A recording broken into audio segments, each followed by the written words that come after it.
అధ్యక్ష, పోలీస్ వ్యవస్థని అడ్డు పెట్టుకొని తప్పుడు కేసు పెడితే ఆ కుటుంబము ఏ విధంగా శోభపడుతుంది, ఏ విధంగా నలిగిపోతుంది అనేది ఈ హౌస్లో నాతో పాటు అందరూ కూడా ఎక్స్పీరియన్స్ చేసింటారు అధ్యక్ష. గత గవర్నమెంట్లో నంద్యాల ప్రాంతంలో శిల్పా వెంచర్లో ఎస్సీ మైనర్ చిన్న పాపని మానభంగం చేసి చంపేస్తే ఆ బాడీని ఎగ్జామిన్ సరిగా చేయకుండా వెంటనే గుంటూరుకి పంపించేసి హడావిడిగా ఒక వారం రోజులు ఆ బాడీని కూడా కాల్ చేసి ఎటువంటి ఆధారాలు లేకుండా గత గవర్నమెంట్ లో చేయడం జరిగింది అధ్యక్ష. అది ఆ కేసు రీఓపెన్ చేసి మళ్ళీ ఆ కుటుంబానికి న్యాయం చేయాలని చెప్పి కూడా ఈ సందర్భంగా నేను హోమ్ మినిస్టర్ గారి దృష్టికి తీసుకొస్తున్నాను అధ్యక్ష. అదేవిధంగా ex MLA Shilpa Chakrapani driver ఒక మైనర్ మహిళని మానభంగం చేసి ఆమెను హింసిస్తున్నాడని చెప్పి కేసు పెడితే ఆ కేసు ఎటువంటి మూమెంట్ లేకుండా పక్కన పడేసి ఆమె ప్రెస్ మీట్ కూడా పెట్టి చెప్పినా కూడా పోలీసులు పట్టించుకోకుండా పక్కన పడేయడం జరిగింది అధ్యక్ష.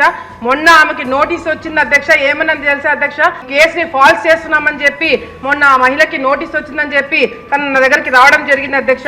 ఆ కేసును కూడా ఎగ్జామిన్ చేయాలని చెప్పి కూడా హోమ్ మినిస్టర్ గారిని మేము కోరుకుంటున్నాం అధ్యక్ష. మా కాన్స్టిట్యున్సీలో అహోబిలం ప్రాంతంలో 18 మంది యువత మీద తప్పుడు కేసులు పెట్టి వాళ్ళని జైలుకి పంపించి పీడీ యాక్ట్ పెట్టించి వాళ్ళ జీవితాలు నాశనం చేస్తున్నారు అధ్యక్ష గత గవర్నమెంట్ లో. ఆ కేసును కూడా దగ్గరుండి చూసి ఆ కేసు ఫాల్స్ కేసు అధ్యక్ష ఎంక్వైరీ చేసి ఆ కేసు తీపించాలని చెప్పి కూడా కోరుకుంటున్నాం అధ్యక్ష.